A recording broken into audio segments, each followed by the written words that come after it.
ধর্ম থাকবে ধর্মস্থানে, কর্ম থাকবে কর্মস্থানে।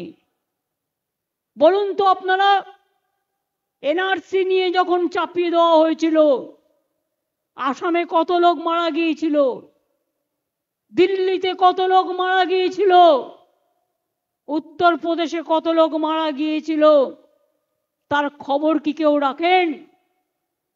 তার খবর কি কেউ রাখেন? সেদিন কিন্তু কেউ বেরোয়নি। তার কারণ টিকিট টানছিল অন্য জায়গায়। একমাত্র লোক আমি এবং আমার তৃণমূল কংগ্রেসের সকলে, আমরা সবাইকে নিয়ে রাস্তায় নেমেছিলাম এবং প্রতিবাদ করে আমরা আটকে দিয়েছি, আমরা এনআরসি করতে দিইনি। আজকে কারা বলছেন এসব কথা? আমাকে নিয়ে কোশ্চেন করতে হয়। কখনো বিজেপি আমাকে বলে মমতাজ বেগম, আর কখনো যদি আপনাদের মধ্যে কেউ বলে আমি নাকি আপনাদের কোনো উন্নয়ন করিনি, আমার মনে তো দুঃখ হয়।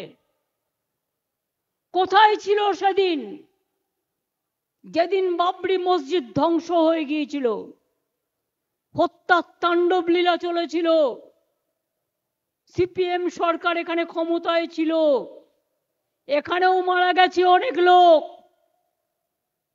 উত্তরপ্রদেশেও মারা গেছে অনেক লোক, মুম্বাইতেও মারা গেছে অনেক লোক, কয়েক হাজার লোক মারা গিয়েছিল। ভুলে গেছে সবাই তাড়াতাড়ি।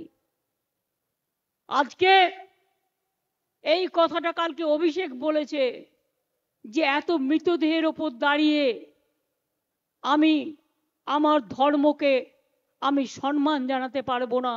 তার কারণ আমার মনে মৃতদেহগুলোকে শ্রদ্ধা জানাতে ইচ্ছা করছে। আজকে যে ধর্ম নিয়ে কমিউনাল রাইট হোক না কেন, আমরা তাদের শ্রদ্ধা জানাই, আমরা তাদের শহীদ হিসেবে ঘোষণা করি। লজ্জা করে না? কোথায় ছিল? 34 বছর সিপিএমকে আপনারা ক্ষমতায় রেখেছিলেন, একটা মাদ্রাসা পর্যন্ত করেনি, একটা বেরিয়াল গ্রাউন্ড পর্যন্ত করেনি, একটা শ্মশান পর্যন্ত করেনি, একটা চার্চ পর্যন্ত করেনি। কোনোদিন দুর্গাপুজোয় যেত না, কারণ তারা নাকি নাস্তিক, তারা কোনো ধর্ম মানে না। আমি ধর্ম মানি। আমি এখানে দাঁড়িয়ে বলছি তা নয়, আমার ধর্ম আমার, যার যার ধর্ম আপনার আপনার, উৎসব কিন্তু সবার। আমাকে দেখাতে পারবেন একটা বছর রেড রোডের প্যারেডে যখন জাভেদ রামা ইনভাইট করে আমি পৌঁছাই না?